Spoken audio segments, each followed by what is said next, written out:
mountains of myself. I wanna feel cold, but I'm getting lost. I still believe I'm not giving up. I want to get out, but then I run away, run away, run away, run away, but then I run away, run away, run away, run away, but then I run away, run away, run away, run away, but then I run away, run away. It feels like I'm falling down, I'm falling down, falling down. Slowly I feel like I'm losing the fire, losing my hope to reach my desires. I'm changing my style when I decide I wanna beat my curse. I hope I'll be fine when I walk through mountains of myself. I wanna feel calm, but I'm getting lost. I still believe I'm not giving up. I want to get out, but then I run away, run away, run away, run away, but then I run away, run away, run away, run away, but then I run away, run away, run away, run away, but then I run away, run away.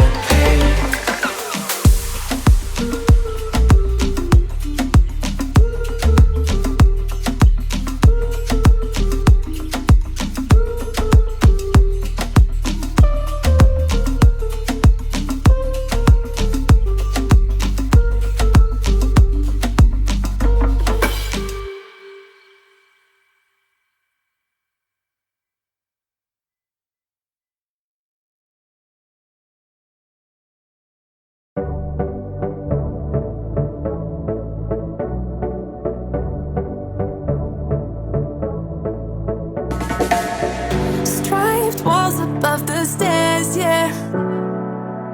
Floor creaks beneath my feet. You're sleeping, I don't care, yeah. Your dreams will end as soon as you see me. Hands begin to shake, you soon realize your mistakes. Eyes are open wide, you can't believe this horrible sight. Taste just salty tears, I love that I am what you fear. Jaw drops to the ground, just screaming but not making a sound, yeah. I'm in your head, listen now. Keep trying to kick me out. You thought that you had me down, but look who lost his crown. Oh, I'm in your head, listen now. Keep trying to kick me out. You thought that you had me down, but look who lost his crown. Oh.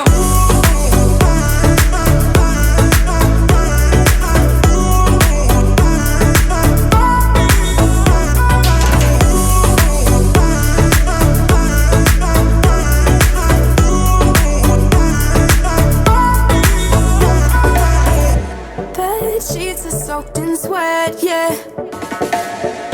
Nothing will set you free. Who knew I'd be a threat, yeah. Oh, you're so terrified of me.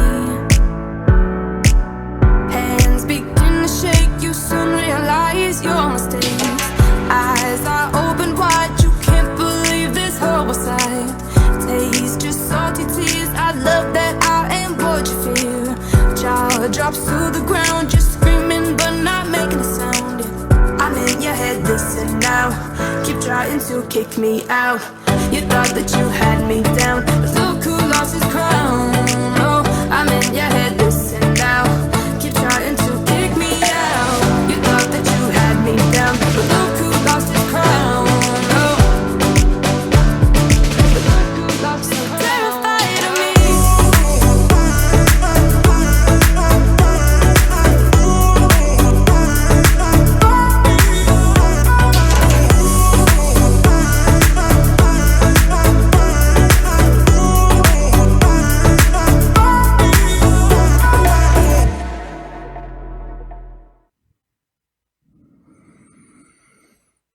Okay, I think we're there.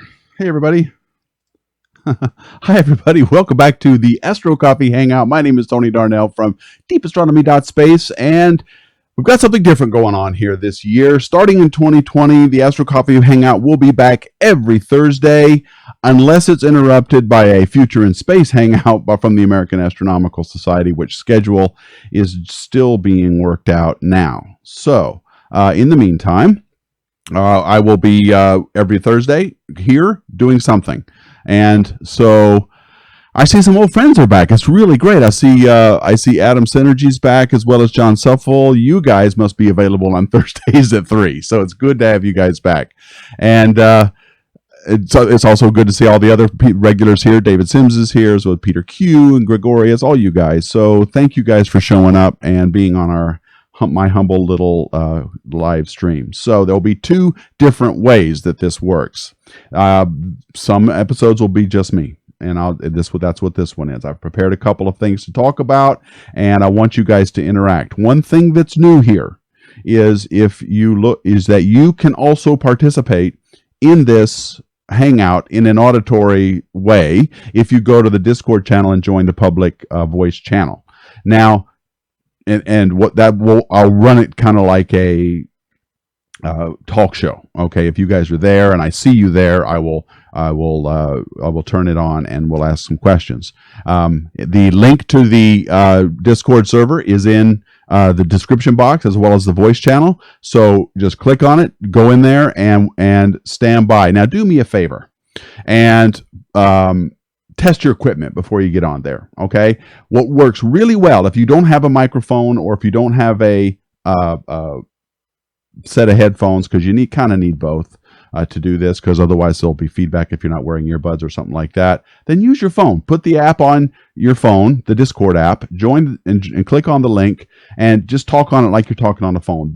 Your phone probably has better audio-visual stuff, equipment on it than your laptop does if you never do this kind of thing. So try that out and test it before you get on, and we'll do it. If you don't want to be on the show, you don't have to be.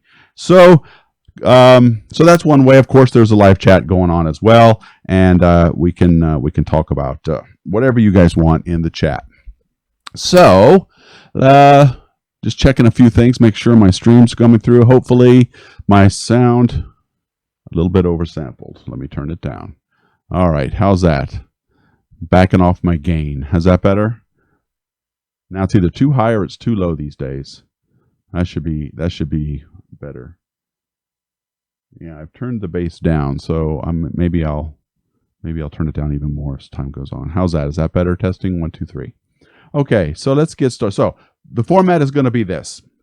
I've got a few prepared. I want to answer. I'm either going to have some prepared remarks up front, or I'm going to answer some questions that I've got. That's what I'm going to do today. I'm going to answer a question. Then we're going to go into a couple of stories I'm going to talk about here today. We're going to spend about 10 minutes on each. We're going to talk about the GAO report for the James Webb Space Telescope. And then after that, I'm going to talk about Betelgeuse, because everybody's all up in arms about Betelgeuse blowing up in our face. So we're going to discuss that a little bit. And then after that, we're going to talk about Starlink and the AAS's, the American Astronomical Society's efforts to find out just how bad the effect of Elon Musk's Starlink satellite system is going to affect our night sky. So we'll talk about that, and then throughout all of this, I'll be reading your chats and your comments in between all of that. So let's interact. Let's make this a community. Let's make this hangout yours. It really depends on you and how you guys embrace this stuff. So,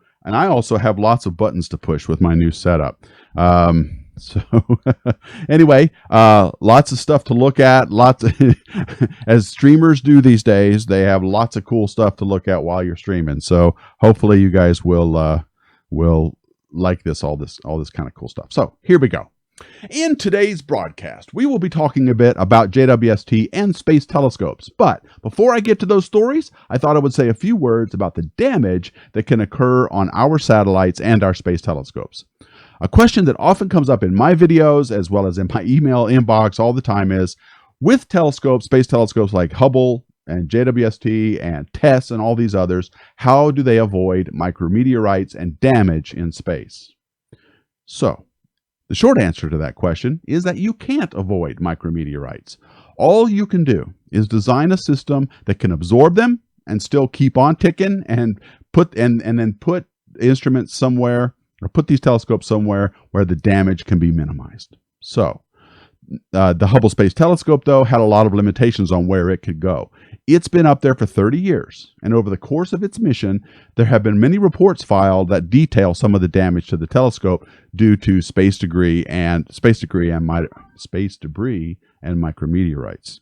So, for example, here, what I'm showing you now, this is the radiator that was taken from the Hubble Space Telescope's Wide Field Planetary Camera 2. That was the WIF-PIC 2. It was taken off at the last servicing mission, and this was the radiator from that.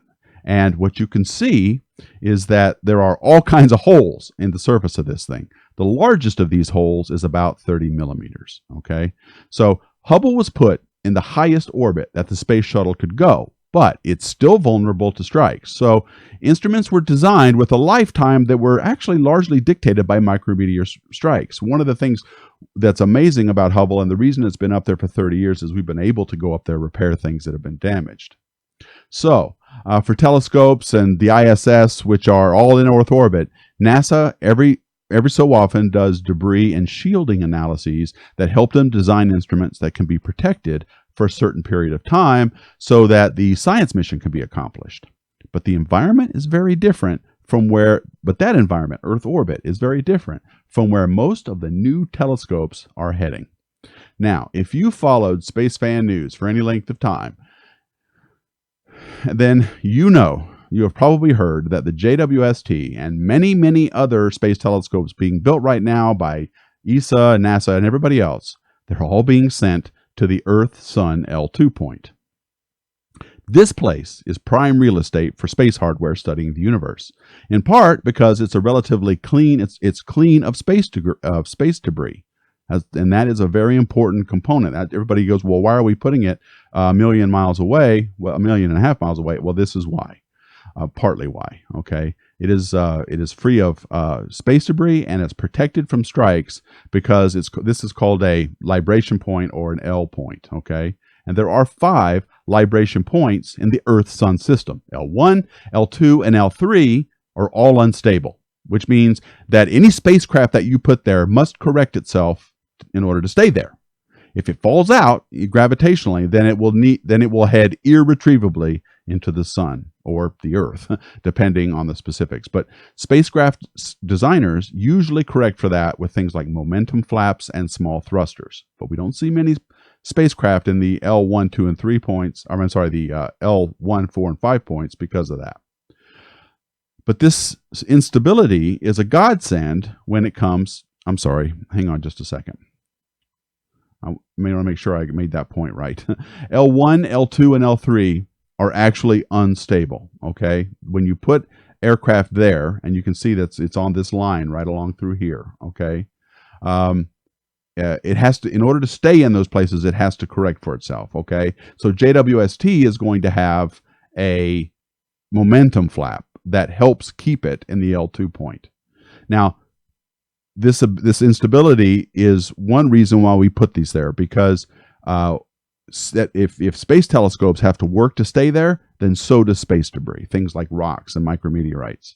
Because the equilibrium required to stay in L2, for example, is so finicky, that means that space debris tends to fall away from that point and not stick around, which is something you definitely want in a space telescope parking space. Now, L4 and L5, by comparison, are called stable equilibrium points, meaning that they are a giant gravitational bowl that collects things, including flying debris, which is not a great spot to hang out if you don't want to be pelted all day long. So it's like sitting in a big hole, a gravitational hole. So you can't avoid this stuff completely. But to mitigate the threat, you can shield your most valuable instruments. And in the case of JWST, the most valuable instruments are NIRCam and NIRSpec. And, of course, the microshutters on the coronagraphs. And you then put it somewhere where literally the sun don't shine, which is the Earth-Sun L2 point.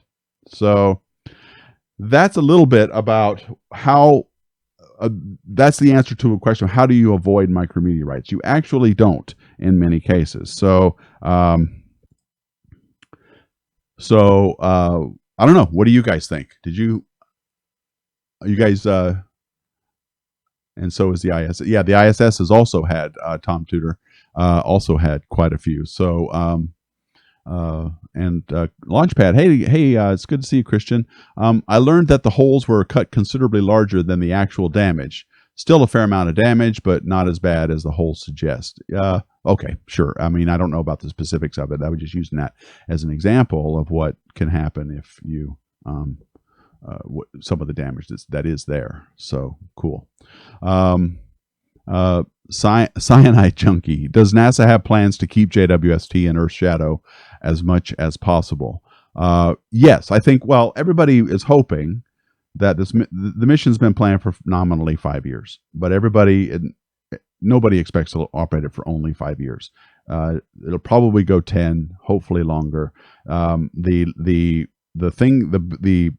All things being equal, the one thing that will ultimately determine the length of the mission will be the hydrazine that's on board that it has to use for major attitude adjustments. The momentum flap is this thing that hangs down from the back that is designed to counteract torque from the solar wind. Again, that instability that we were talking about, and help keep it in the L2 point without using a lot of fuel. But that will be the limiting factor. So anyway, that's a good question, though. Okay, so let's see. So let me go back to this. Actually, before I do, so first story of the day. Most of you have heard some of this by now, but I want to go into it a little more detail. If you have been following the JWST mission, then you know that the Government Accounting Office periodically goes through and audits the mission to see how it's doing. And it did that a couple of years ago in June of 2018, where it discovered lots of problems with the mission. They had to adjust the budget and the launch date and all kinds of stuff. It was really disappointing for all of us. And they set a March 2021 date for the launch of the James Webb Space Telescope. Well, so they did another study. Now, I've put links to all of the stuff I'm going to talk about in the description box. So if you guys want to follow along, that's great. But here we go. This is a Space News story about JWST delays, but I wanted to go directly into the GAO report, the Government Accounting Office report. And here's the report itself. The link again is in the description box if you want to get it yourself. I want to give a quick shout out to Steve P., who went through and pointed out some of the more high salient points from this report. But here's what I want to talk about right now. I want to scroll down here to a section in the beginning of what GAO found. And it says here that the James Webb Space Telescope project has made significant progress since the GAO's last report in March 2019, such as completing the testing of the observatory's individual elements and integrating them together. In August last year, however, new technical challenges have required the project to use more schedule reserve. Remember my last Space Fan News, I told you that they had these boxes, these communication boxes that needed replacing, that did not pass tests, and so they're replacing them now. That ate into both cost and the budget, or the budget and the time that was allocated in the reserve. Now, as of October 20, this is the part I want to emphasize. As of October 2019, the project had used about 76% of its available schedule reserve and no longer plans to launch in November 2020. Oh, that was part of the other report. The project is now managing to a March 2021 launch date, but check this out. It estimates only a 12% likelihood that this date will be achieved. So that's huge. That is really huge. And as I mentioned in the last SFN, NASA is very confident, and so is Northrop Grumman. But you have to wonder if this is some kind of facade they're putting up to be positive about this, when this is, the GAO is saying, look, you've got a 12% likelihood that you're going to make this March 2021 launch date. And so that to me is real scary. Now, what's also in here is a graph showing the projected use of the reserve. That's never worth reading. But here's the actual reserve. These red dots. This is what is actually been spent. That's what actually exists. And this blue line is a nominal line that Goddard uses for models of projects and things, and why it's there. It's again just a thing. It's just a line. This is reality, though. The red dots. So this is where they are in reserve. Why is reserve so important?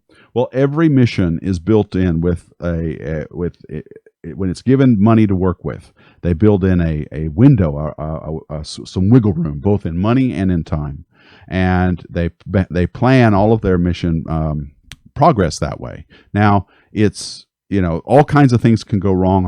All kinds of things do go wrong, and has gone wrong with JWST. And so right now, as it stands today, the launch date of March 2021 is still a go. But the big thing, and this is something, if you remember in the last SFN I did on JWST, I talked to Eric Smith, and he said, as far as the mission goes, the next big thing, the NBT, is going to be the spring integration testing, where they integrate all of it and do the launch integration testing this spring. Okay, and so that is going to be what this line here refers to. NASA, it's not there it goes. NASA plans to reassess the launch date in the spring of 2020, and that's right about the time of that testing. So we're going to know in spring whether or not the thing has been delayed again. So there you go. So here is one more thing that Steve P pointed out to me that I want to just zoom over to real quick because this is really kind of scary. I'm going to go to page 12. Now, if you'll recall, in the last SFN, I told you that that everybody is confident they're going to be able to make the launch date, because they say that these latest things that they've come up across, the two communications boxes that failed and are being replaced right now, this is gravy, right? This is stuff they can deal with, and they don't, and because the previous testing has gone so well, they don't anticipate any future testing problems come the spring, and they're going to be able to just smoke on through the rest of this. All the hard stuff, they say, is behind them. Now, they say that, but how can they possibly know, right? So here's a couple of things to worry about. And this is something that the project knows about, but they're not really saying anything publicly about it. And that is that here are some risks that could potentially result in further use of schedule margin, okay, and a delay.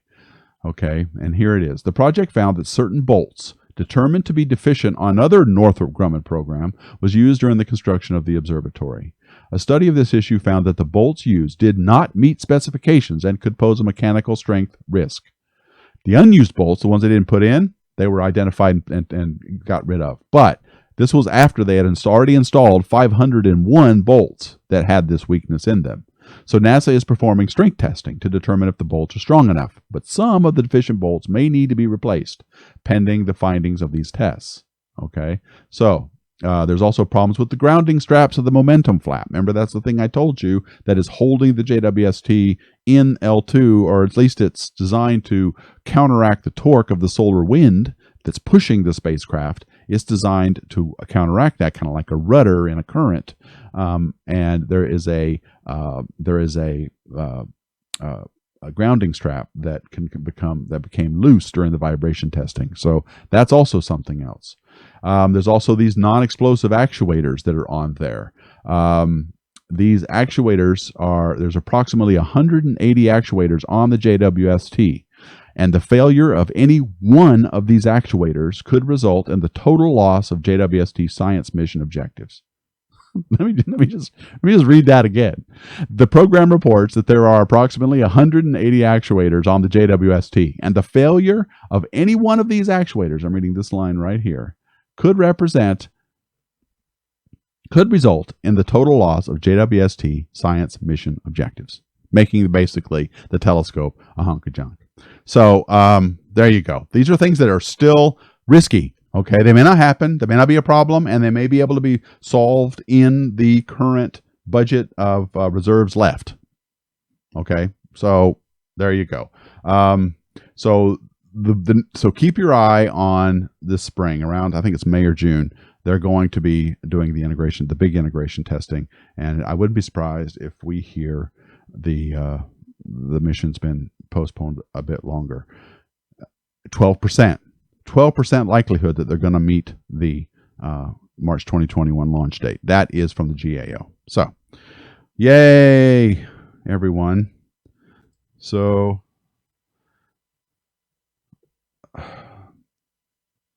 what do you guys think? Let me look at you.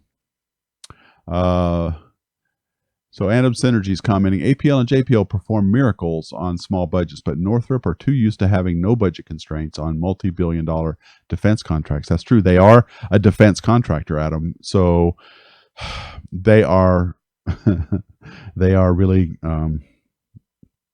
used to, I guess, just getting whatever money they want. So JWST needs an R2D2 for refueling. It needs a lot of things. Hey, thanks, Peter, guys, for getting rid of the trolls. I do appreciate it. That's why I have so many moderators. All right, so let's see. My confidence level of ever living long enough to see JWST is actually in actual operation is exactly 0. Well, it's not that bad. I mean, I don't know how old you are, Tex Trek, but it's not that bad unless you're on death's door. Maybe you're right, but I don't know. What my opinion here, for whatever it's worth, is that it's going to get delayed again, and it probably will be delayed by a few months, maybe 6 months. It won't be years like it's been before. I do think we're on the home stretch right now. I'm going to have another commentary where I've talked before about NASA and its capabilities for another podcast, but for now it's I don't know. NASA. It's not always NASA's fault. So, okay, it's not just NASA anymore. That's true, Emerald. Beware the wrath of the Spanner people. They just want to milk it, says Jeffrey. They are the same as Boeing on so many levels. Yeah. Well, these big contractors have been around since the 50s and 60s, and they're used to being at the government trough for sure. So I don't know much about the details, but there's this fighter plane we built that I think we spent some redonk amount of money on, $35 billion for one plane or something. Maybe I have it wrong. I probably shouldn't talk it's because I haven't looked it up. But I just read an article where it doesn't fly. So and I think that was built by Boeing or somebody. What if, David Sims says, despite all the cautious testing, JWT gets out to L2 and then something goes wrong? Yes, that's true. That can happen. But let's just take a breath here and remember the things that have gone right. Okay, Hubble's been up for 30 years, but yeah, it's been repaired. So really, it's kind of cheated. But not SOHO. SOHO was launched in 1995. It's still up there, taking data. It's working. It's at the L1 point. We never serviced that thing once. There was a period in the 90s or late 90s where we thought we lost it, but it came back, and it's still been putting out data, looking at the corona of the sun and the chromosphere of the sun for 25 years. So there's one data point. Spitzer. NASA just turned Spitzer off last week. After 16 years of being in operation, not a single service mission done to it. What else we got? We got Kepler. Kepler was up. It was turned off in 2016, 17, 18. It was a couple of years ago. We turned off Kepler. Again, it was actually ran out. It actually did its mission, broke momentum wheels, and then they reinvented it to become K2, and it was still operating for a few more years after that, looking for exoplanets, Type 1a supernovae, all kinds of other stuff. So there's another data point. So yeah, JWST won't be repairable. But we've done this. NASA has done this. They've got this. I do have faith still that NASA can do this. I don't have so much faith in Northrop Grumman, and I know that's that's the key here. So I'm a little nervous, and more than I ordinarily would be. But anyway, let's try to remember that, folks. So we might see another delay, but maybe it'll be okay. Okay, now let's move on. Where am I? Okay, I'm pretty much on schedule. Let me read a couple more comments. The Voyagers, that's right, Galaxia. The Pioneers, Spirit and Opportunity. Plenty of examples of things working with 0 repairs, okay, and doing quite well. Hey, thanks for subscribing. I appreciate that. Awesome. Aramesh. That's cool. See, I got things that happen when you do stuff. Raj is asking, for the successor to JWST, what should be done differently in constructing it? You mean W first? Or a W first is going to come next, then followed by probably Louvoir. I imagine it'll be Louvoir. But what should be done differently? I think manage expectations, and hopefully they learn a lot from this. One thing that we tend to forget with James Webb Space Telescope is all of the stuff that didn't exist prior to it being built. One of the problems with building space telescopes to see the universe in ways we've never seen before is we have to invent technology that doesn't exist. And that takes time. You don't just say, innovate, go innovate me a new thing and have it done next week. Now, I'm not a mission planner. I don't know much about what goes on to organizing big missions. But I think that whatever happened with JWST should definitely go in. The wisdom that hopefully was gained from this and apply that to W first. I don't know who the contractor is for W first. I should look that up and see if they've learned a lesson, but hopefully it's not NG. Has anyone discussed how the computers on the JWST will be antiquated junk by the time it actually gets deployed? You know, Text Trek, that's a good point, but it's irrelevant, and I'll tell you why. Yeah, you're right. The computers will be something on order of I don't know, an i3 or maybe an i5. I don't know what it'll be. It'll be something old, right? Maybe even Pentium class. I can't tell you. But the fact is, JWST is designed to do very specific things and to look at very specific wavelengths. And they are putting on that spacecraft all of the stuff they need to make that stuff happen. And they don't need the best, I don't know what you compare it to, the best gaming computer, the best graphics hardware ever. You just need what's required to get the mission done. And the software, the hardware that is in place at that time is enough to do the science mission. And that's what matters. What matters more than if it's the latest and greatest technology is it reliable and will it stand up to the harsh environment of space? That's way more important than whether you have an i3 or an i5 or an 10th generation i7 CPU. What matters is that this stuff will, first of all, enough to do the job, to take the images, process the data, organize it and send it down to Earth, and control the spacecraft, cool the spacecraft, control all the instruments. Do you have the right hardware to do that?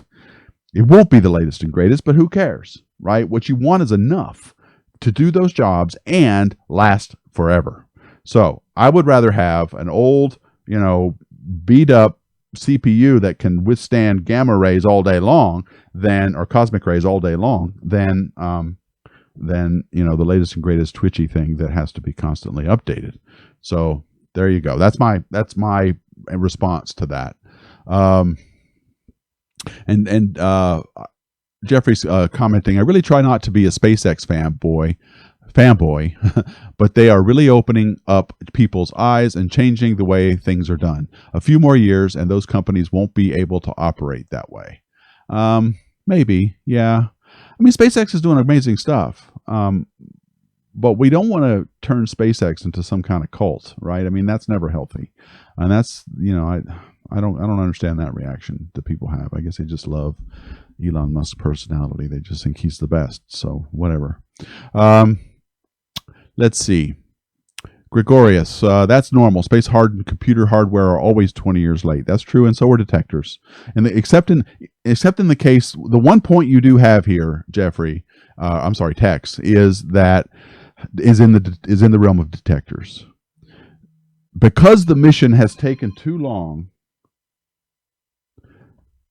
I know that was a faux pas. I didn't put my phone on Do Not Disturb.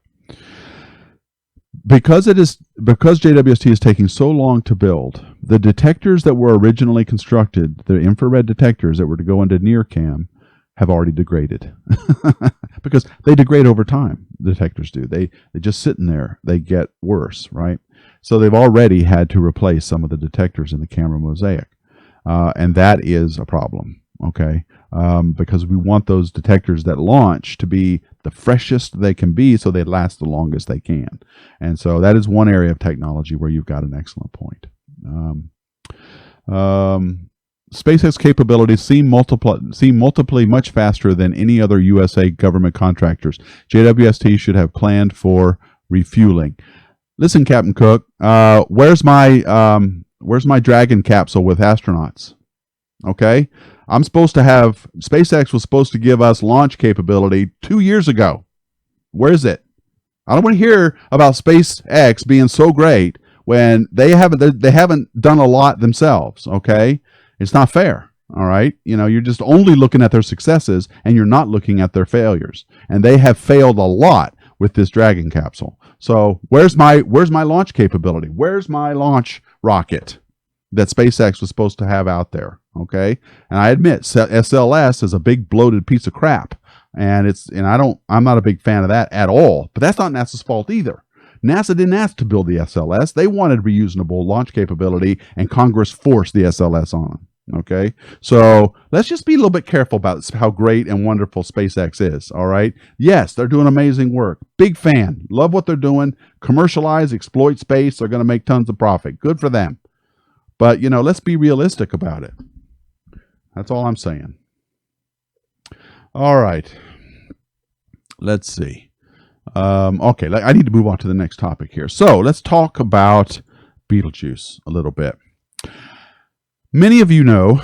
Oh, is this cropped? This is not good. I should not have cropped this. Stand by while I make this unmessed up. Let's see. Oh, wrong one. Let's see. There it is. Sorry, I'm just pushing buttons while I'm waiting.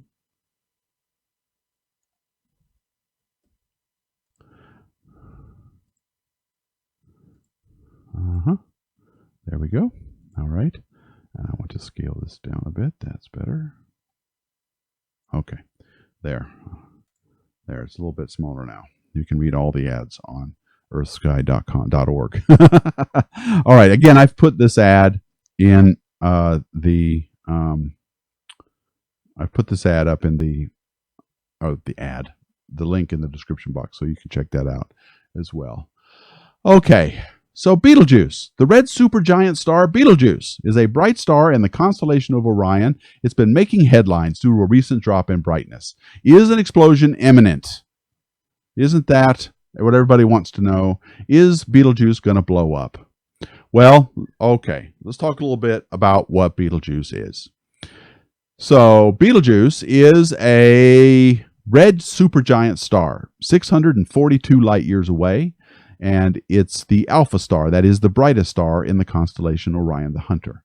And it's very prominent this time of year. Here's a picture of, where did I put it? There it is. There's a picture of Betelgeuse right there. It's in depending on whether you're facing it or looking the other way, it's in the left shoulder of Orion. And it is a distinctive red color. Okay. It has a diameter of 667 million miles, or about 1.2 billion kilometers across. And it's nearly 12 times the mass of the sun. It's been around for about 9 to 10 million years. Okay, supergiant. They don't last long. In contrast to our sun's age, about 4.5 billion with a B years old. Okay, so what's weird here is that last year, astronomers noticed that the brightness of Betelgeuse suddenly began to change. The star was dimming. once one of the top. It was once one of the top 10 brightest stars in the sky. Oh, look, we have an ad. That's fun. Let me just get away from that. Suddenly began to change. So it went from one of the top 10 brightest stars in the sky to about 21st by the end of December 2019. And then everybody got all bent out of shape about what's going on. So what could it be? What could be causing this dimming? First of all, this is kind of cool. Here's a nice little diagram showing the size of Betelgeuse compared to all the orbits in our solar system. That's kind of cool. It's made by ALMA, the Atacama Millimeter Large Millimeter Array. Okay, so, and I do want to show one more thing before I say my little piece on this. Here's this really cool video by somebody called Cosmic Front, NHK. He posted it on Twitter. And this is what Betelgeuse will look like when it blows up in our night sky. Isn't that cool? Here's a picture of, you can see Orion, the constellation right there. Here's what it would look like from, I guess, I don't know where that is, San Francisco. Anyway, somewhere where the Bay Bridge. There's Paris. That's what it would look like there. You could see very bright, visible during the day, as you can see here. This is a really cool video. I like this. So way to go, NHK Cosmic Front. There it is during the day. People, I guess, in New York looking from the Freedom Tower or whatever it's called, Millennium, whatever. And so that's what it will look like once it does blow. So what could it be? Well, could be a lot of things. Could be a gas, some gas. It could have had an emission from an eruption of some kind, and so it could have caused the dimming there. And also it's important to note about this star is that it's a variable star. It fluctuates its own brightness naturally. And what I did not know is that this star has been found to have a 5.9 year cycle of dimming. That's kind of cool. Now, most stars do have a maximum minimum activity cycle. And I did not know that Betelgeuse had a 5.9 year brightness cycle. And so they've seen it multiple times, although smaller than it is now. Whether it goes as dim as it is now from the 10th brightest to the 21st brightest, I don't know. But there's one thing I want to mention about stars and the way they work. Hey guys, I would just like to see any supernova in the Milky Way in my lifetime. That's true. I would too. The last one was supernova 1987A, which I'll give you one guess. When did that occur? If we beat Condor Boss, hey Condor, it's good to see you again. If Betelgeuse is about to blow, shouldn't we be seeing oxygen and silicon in the spectrum? I don't know. Honestly, I don't know. So I wish I could answer that question for you. We could look it up though. Okay, so one thing that I learned when I was in college. Now, when I was getting my degree at the University of Colorado in Boulder, I was in physics. I had an astrophysics emphasis. My instructor at the time, I was taking Astrophysics 2. There was 2 semesters of astrophysics you had to take, and I was in Astrophysics 2. My professor at the time was commenting on the Star Trek movie. Oh boy, what was the name of it? It was the one, Nemesis. I think it was Star Trek Nemesis, where the bad guy, who was played by Malcolm McDowell, so that'll help you with the movie. I mean, I don't think it's Nemesis. Anyway, it was the Next Generation movie, but the bad guy was Malcolm McDowell, and he had a gun, a weapon, that when he fired it at a star, it would cease all nuclear fusion. Remember that movie? If you saw it, tell me what the title is. Make sure I got it right. But in the movie, Malcolm McDowell would fire it to the star, and immediately the star would start to collapse and get dark, and then the sky would get dark, and the planet that they were on, and then the whole thing would just go generations. Thank you, Peter Q. I appreciate that. I knew it was one of those. Thank you. I get those early ones mixed up because they're so long ago. Well, my professor at the time, Webster Cash was his name. Awesome guy. He good instructor. He said, just to give us some idea of how long it takes for things to happen in stars, he said the following. He said, in the cores of stars where the nuclear fission is occurring, the photons that are given off follow this thing called a random walk. And it's just this random path where things are bouncing off of everything else. And by the time that from the time that elapses between when the photon is generated in nuclear fusion in the core of a star and when it reaches the photosphere where it is emitted, because it has to go through a convection zone, it has to go through all kinds of stuff before that photon that's generated in the core of the star actually makes it to the photosphere, can be millions of years. I think he said 6 million years it takes for that photon to get from the core to the photosphere. Now imagine that you've just suddenly stopped all nuclear fusion in the center of a star. No one is going to know anything for 6 million years because the stuff, the radiation pressure, all the stuff that's already been created has to get out. And then when the core is, then all of that is not instantaneous. Okay. And I thought that was fascinating to think about. So let's imagine that the core of Betelgeuse is starting to become depleted. Okay. And as it does so, it will collapse. And then things will start to happen fast. But while that equilibrium is in play, it takes millions of years for anything to happen. Now, I don't know if that's completely analogous to what happens in the cores of stars before they die. I don't know the time.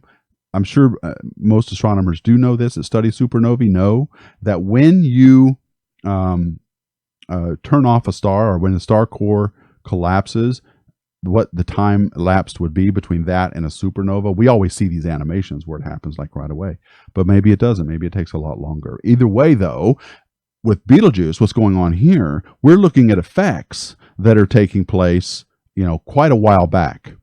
So I guess my point is that, we may be on the verge of something happening now, but probably not. There's a lot of maybe we're seeing the first instances of a core instability, maybe not. They don't know. The astronomers that I've asked about this seem to know for sure, but it's something to think about. So I think we're okay from Betelgeuse for a while. Okay, but even if it does blow, it's going to be super cool. You saw that video; that was really awesome. So I think that was really great. All right, so I want to talk about one more thing before I run out of time. Let's see here. I want to read this article. I don't want to read the article, but I want to point out this article that came out, I guess, earlier today from The Atlantic on the night sky will never be the same. And this is on SpaceX. We were talking about SpaceX earlier. We're going to talk about it again.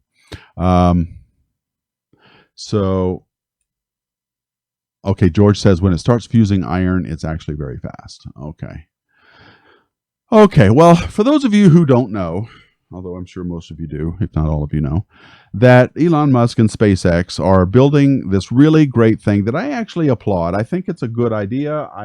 I like the idea of global internet, but they want to launch a bunch of satellites into low Earth orbit that will cover the globe in internet capability with low latency. It's not like the crappy internet that you get now over satellites.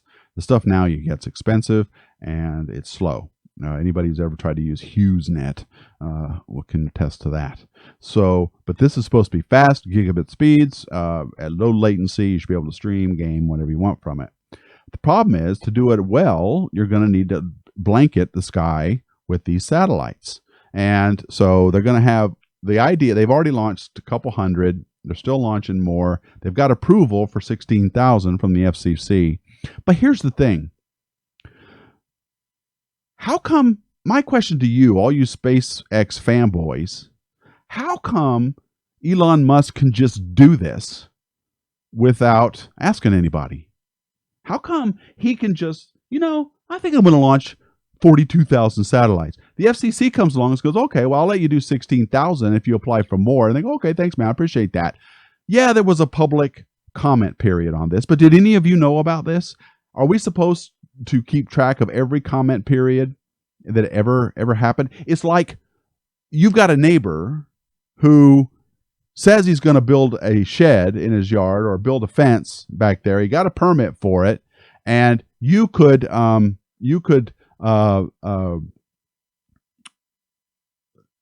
well, okay, he's going to build a fence, whatever. But then you see the fence, and you're like, wait a minute, this is like blocking all my view here. And that was the point of this article here. This guy who says, yes, we all have the neighbors that build things that once they're built, we're like, holy crap, we didn't want that here. And maybe there was a comment period on it, maybe there wasn't.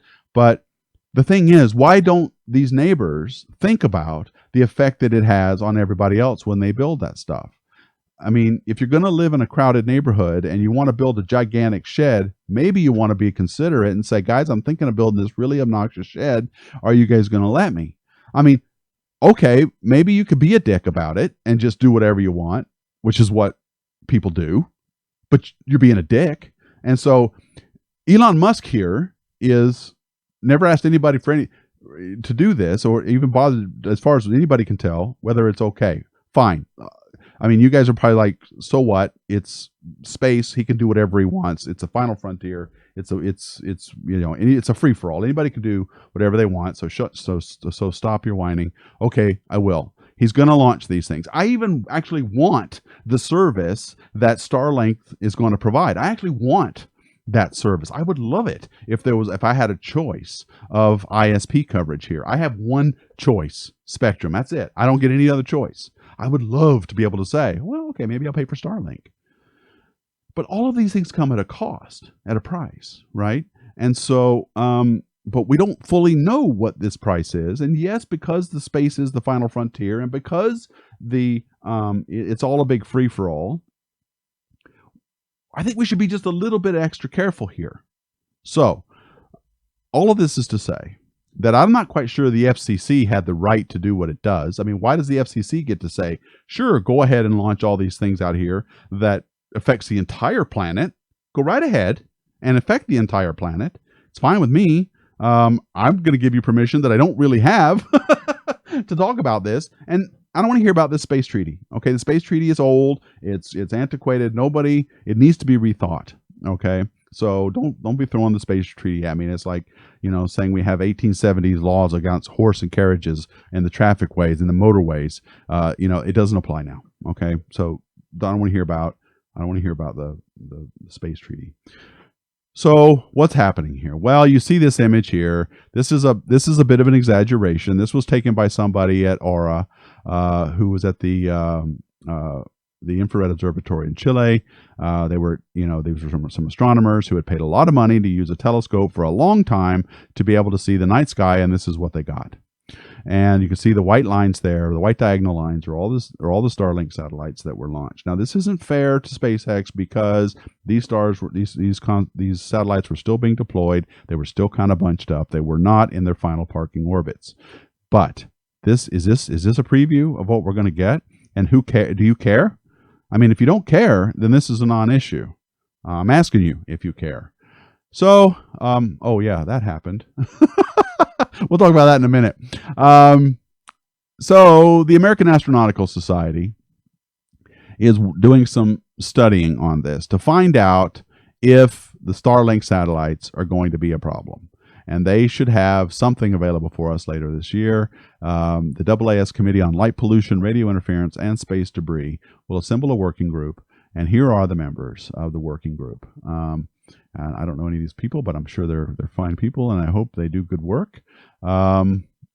So they're already working on it now, and it's my hope that they will have some sort of data to actually back up what they're saying. Because look at this: SpaceX plans to have 1,584 satellites by the end of 2020.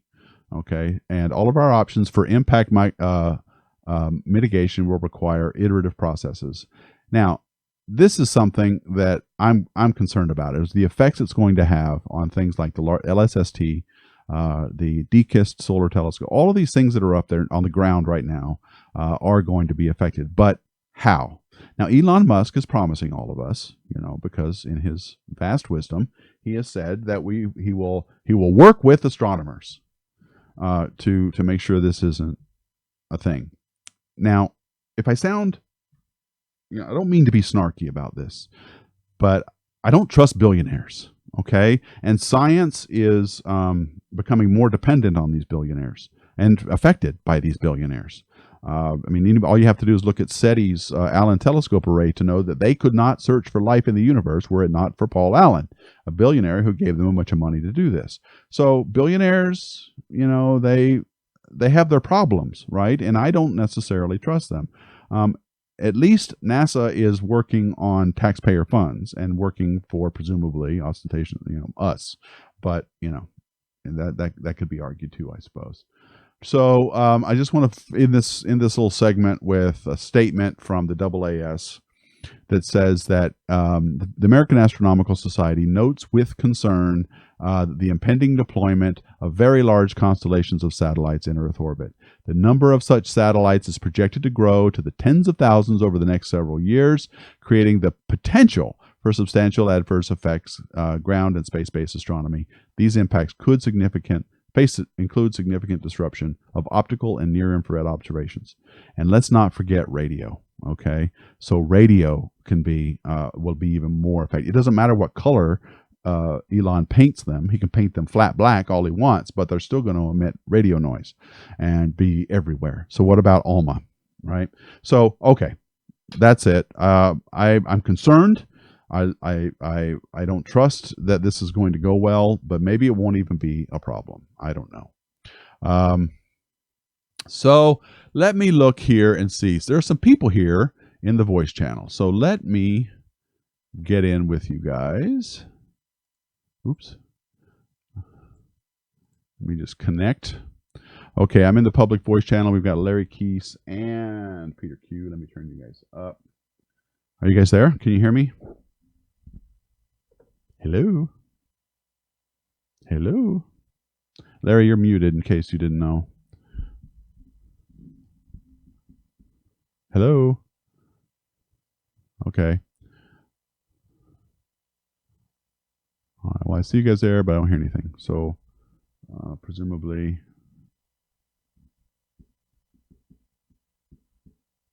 I'm muted. Can you hear me? Yep, I can hear you. Larry, you have a comment? Yeah. You have a comment you want to make?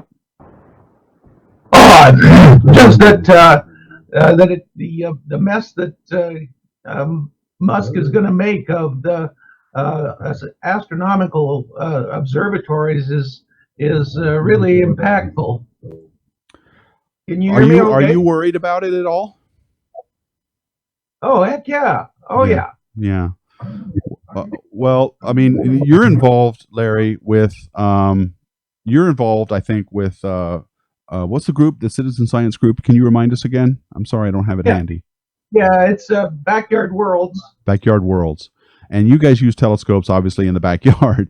Or you use the Citizen Science Initiative that, are you going to be affected by this, do you think, if there's lots of satellites up there?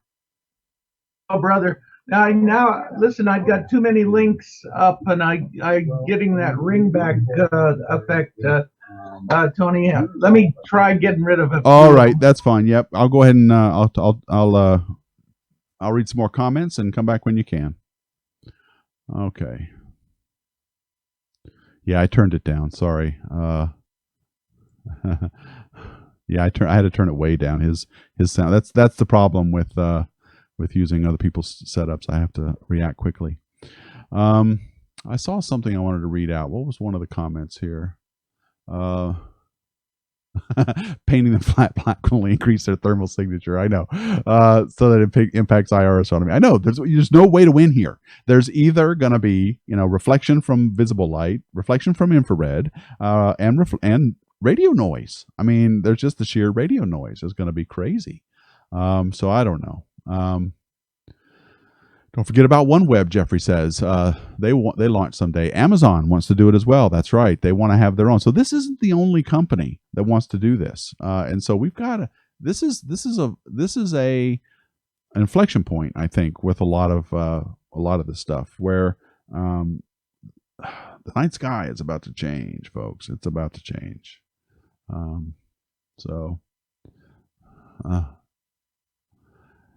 So no one should trust anyone, Niji says, with a large amount of power. Agreed. That's definitely true. So let's see. If it stuffs up LSST, I will personally go slap them. Space debris is a problem. That's right. Adam says, and he makes a good point. We care, but unfortunately, most people care more about cheap internet. And I'm torn on this. I am, Adam, because I wish that we could have both. I think it's a good, laudable goal. I think we need to end the tyranny of the ISPs that have fiber laid out there and cables laid on underneath the ground.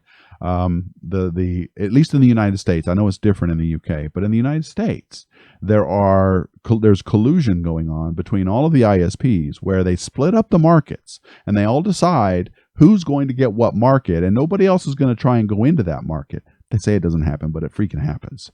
Okay, I was in everywhere I've ever lived, from Baltimore to Illinois, Colorado, California, everywhere I've ever been, there's only been one choice of internet. Baltimore City, I had one, but in the county, I had two. That was the only time I ever had two choices. I had a choice between Comcast and Verizon Fios, and I got Fios, and it was the best internet I ever had. But, I've never had a choice anywhere else. So I would love another choice. And I do think this has the great potential to transform the world, providing internet to countries that could never have that infrastructure. So on the one hand, I think it's great, and I want Starlink to happen. On the other, I don't want to lose my night skies. My night skies are already in danger. They're already gone because of regular light pollution here on Earth. You can't even hardly see the Milky Way galaxy almost anywhere I go. I mean, I can see the Big Dipper mostly, okay, but it's really I'm losing my night skies, and it's starting to really get on my nerves, and so I just don't want this to ruin it. But anyway, I'm glad the AAS is studying this, and hopefully they'll have some results, maybe in their June meeting. I don't know, but maybe it might not be until the following meeting in July. AAS has 2 meetings a year, one in the winter and one in the summer. So let's see. Any comments I should read out? John's commenting, you're still going to need a router capable of working with those satellites, cheap enough for Westerners, but not cheap for villagers in third world countries in Africa, which is one of Elon's aims. So, yeah. All right. Let's see. If Elon can reduce the reflectivity of the satellites, it won't affect astronomy, Chris Bradley says. And yeah, I've got my doubts. Okay, folks. Well, Tom Tudor is going, fiber in Scotland, but probably not viable in Africa or South America. Yeah, it's probably true. Emerald 1, skies need dim lights on Earth's surface. The control of whomever, ESO plus LIST must avoid overstacking the sats. The skies are not theirs to control or destroy or block out sun and nightfall. That was from Asimov. Yeah, who does own this stuff, and who gave the night sky to Elon Musk, right? So, I mean, again, we live in a time where there is outsized, small groups of people, or even one person, have an outsized capability to affect millions. And should they be allowed to? Is it okay that they do this? Is the world ultimately going to be a better place? History would say not so much. If left to capitalism alone, then things can get crazy quickly, and it will eat itself. Capitalism will, because that's what it does. It grows, right? It can't. The whole goal of capitalism is unfettered growth, and so if it grows. And I'm for it. I'm not a socialist, okay, but I do see that. I'm just a realist. There's no perfect system out there, and capitalism has got its own sets of problems. Among them, that it just eats everything it touches. It has to. It's required to. Companies are required to make a profit. So, but is there such a thing as doing things that are not profitable that's also good for humanity? The profit doesn't always have to be in dollars and cents. It can be in quality of life. It can be in environment that we all want to live in. Those are profitable too. It's just that it's not dollars in your bank account. It's views, it's vistas of mountain ranges, it's wildlife sanctuaries, it's dark skies where you can see all of the stars that are actually up there. These are profit centers too, and so they're worth money. They're worth things, especially to a lot of people. So, do we just spend that at the expense of a bank account somewhere? I'm not so sure. Okay, so I care about this stuff. So I just want you thinking about it. That's what I think. Okay. I think we are at a point where we should probably stop. Oh my goodness. That was a good point. Well made, Tony. Oh, you're there. Okay. Any more comments you want to make, Larry? Did you solve your problems?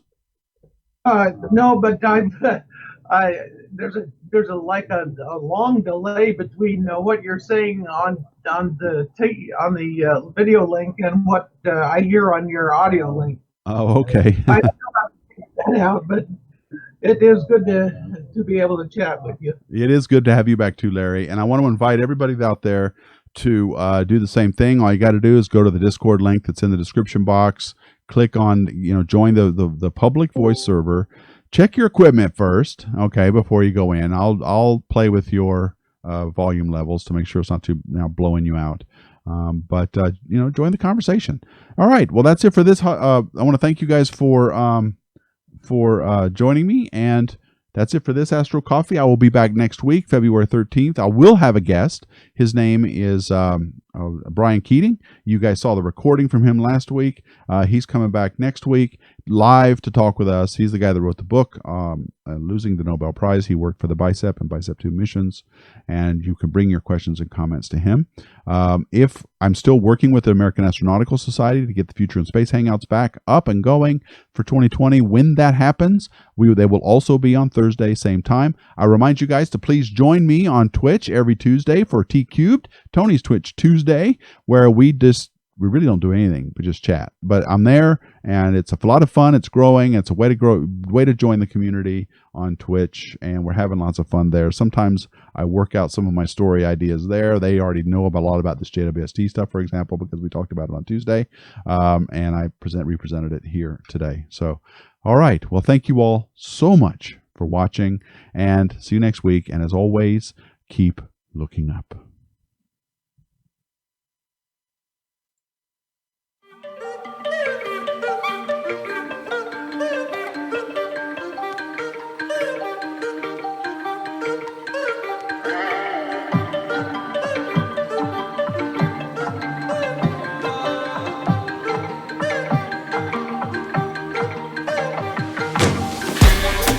Changing my style when I decide I wanna beat my curse.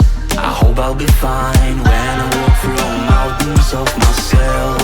I wanna feel calm, but I'm getting lost. I still believe I'm not giving up. I want to get out, but then I run away, run away, run away, run away. But then I run away, run away, run away, run away. But then I run away, run away, run away, run away. But then I run away, run away. It feels like I'm falling down. I'm falling down, falling down. Slowly I feel like I'm losing the fire, losing my hope to reach my desires. I'm changing my style when I decide I wanna beat my curse. I hope I'll be fine when I walk through mountains of myself.